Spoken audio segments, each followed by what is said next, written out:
हरी बोलो, हरी हरी बोलो, हरी हरी बोलो जी। कैसे हैं आप सभी? मेरे लड्डू लाडो कन्हैया केशव, मेरे बिहारी लाला, मेरे गोपू लाला की असीमो असीम कृपा से आप सब बहुत अच्छे होंगे जी। आशा करती हूँ आप सभी मेरे लाला लाली की सेवा में मगन मस्त होंगे, उनकी कृपा का, उनकी लीलाओं का आनंद हर पल हर क्षण ले रहे होंगे जी। एक नई विषय, एक नई चर्चा के साथ आप सभी का स्वागत है मेरे लाला लाली के चैनल में, आप सभी के चैनल में लड्डू गोपाल लाडली डायरीज में जी।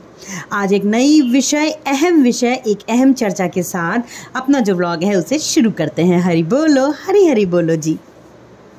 आज का जो विषय है वो है कि एकादशी पे हमें लड्डू गोपाल और लाडली को भोग क्या लगाना चाहिए, और जो लोग एकादशी का व्रत नहीं करते हैं उनको एकादशी का जो पूरा दिन है वो किस तरीके से व्यतीत।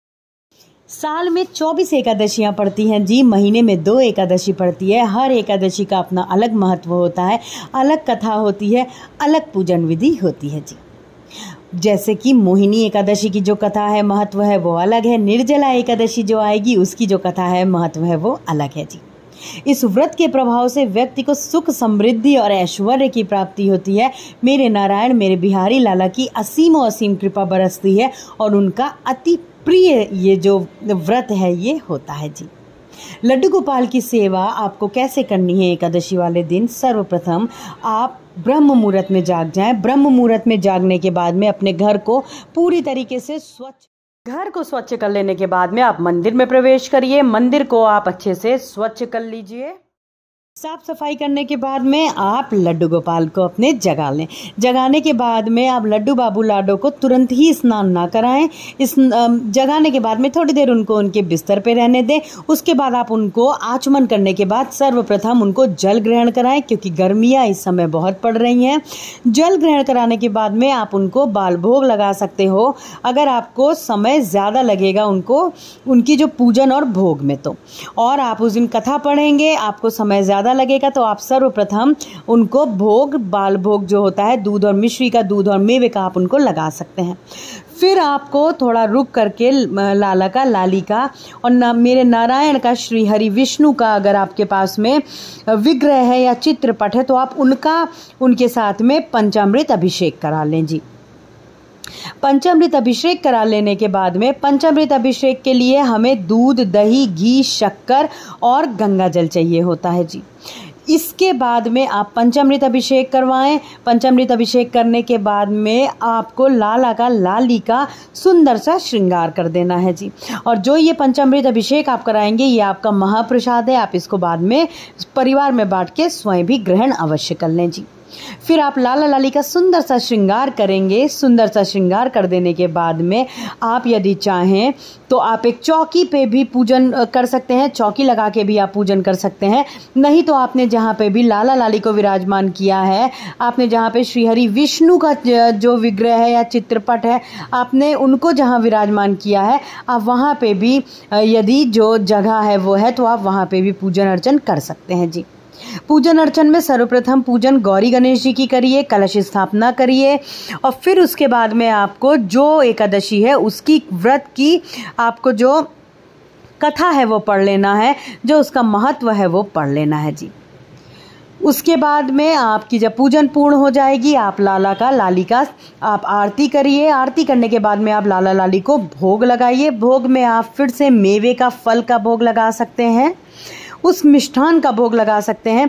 देखिए, लड्डू गोपाल और लाडली का कभी भी कोई भी व्रत नहीं होता है जी, तो आप लाला लाली का कभी भी कोई भी व्रत ना रखें। आप उनको जो भोग है आप उनको अन्न का भोग अवश्य लगा सकते हैं, लेकिन ध्यान रहे एकादशी के व्रत में चावल निषेध होता है। चावल का भोग आपको गलती से भी नहीं लगाना है और ना ही एकादशी की पूजन में चावल का प्रयोग करना है जी। लड्डू गोपाल लाडली को आपको जो भोग लगाना है, यदि आपके घर में आप ही केवल है और आपका उपवास है तो जो आप उपवास में आपने अपने लिए बनाया है आप वही लाला लाली के लिए बनाइए और उसी का भोग लगाइए, क्योंकि जो भोग है वो आप स्वयं फिर आप ग्रहण कर सकेंगी। भोग को आपको ज़रा भी निरादर नहीं करना है कि आप उसको रख दें या आप ना खा पाएँ या वो वेस्ट हो जाए। इस वजह से लड्डू गोपाल लाडली को जो आपको भोग लगाना है अन्न का, वो ये सुनिश्चित कर लीजिए कि आपको किसी न किसी ऐसे प्राणी को दे देना है वो भोग, या आपके परिवार में ही ऐसा कोई हो जिनका व्रत उपवास ना हो।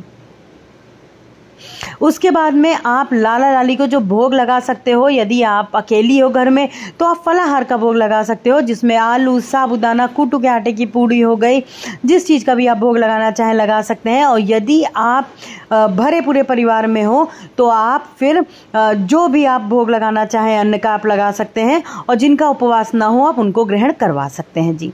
तो इस प्रकार से लाला लाली का कभी भी कोई भी उपवास नहीं होता है। उनको आप प्रॉपर जैसे भोग लगाते हैं आपको उनको वैसे ही भोग लगाना होता है। बस ध्यान देना होता है कि भोग में चावल गलती से भी ना हो जी। फिर बात आ जाती है जो लोग एकादशी का व्रत नहीं करते हैं, जो लोग एकादशी की जो व्रत है उन्होंने अभी नहीं करना शुरू किया है, वो उस दिन क्या करें। तो सर्वप्रथम आप भी इसी तरीके से ब्रह्म मुहूर्त में जाग जाइए, लड्डू बाबू को, लाडो को जगा लीजिए, इस तरीके से भोग लगा दीजिए जैसा मैंने बताया। आपको भी आप चाहें तो कथा पढ़ सकते हैं उस दिन। चावल बिल्कुल भी ना खाएं, घर में प्याज लहसुन का प्रयोग ना करें, चावल का प्रयोग बिल्कुल भी ना करें।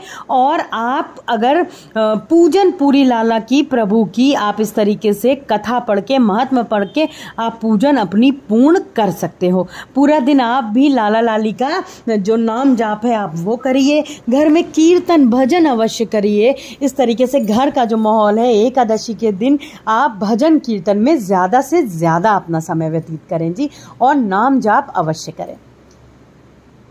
और देखिए कुछ चीज़ों का हमें बहुत ध्यान देना होता है, जैसे कि बैगन का उस दिन आप खुद भी ना खाएं, और चावल हो गया, बैगन हो गया, ऐसी कोई भी चीज़ जो प्याज लहसुन या सात्विक में नहीं आती है, वो चाहे शाकाहारी हो, जैसे मशरूम हो गया, तो इन चीज़ों को आप उस दिन ना बनाएं और इनका सेवन बिल्कुल भी ना करें जी।